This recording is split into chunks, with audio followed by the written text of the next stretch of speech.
पाकिस्तान और चीन के मुश्तरका अज़्म सी-पैक को 10 साल गुजरने पर दोनों ममालिक में जश्न का समा है।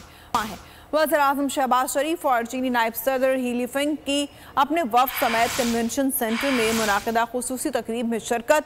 रंगारंग तकरीब में दोनों ममालिक के तरानों की धुनें बजाई गईं। स्कूल के बच्चों ने टैबलोज और नगमे पेश किए। इस मौके पर खिताब में वफाकी वज़ीर एहसन इकबाल ने कहा कि सी-पैक के तहत तलबा को स्कॉलरशिप दिए गए। इस मंसूबे से तवानाई बहरान से निमटने में मदद मिली। चीन ने हर मुश्किल वक्त में पाकिस्तान का साथ दिया।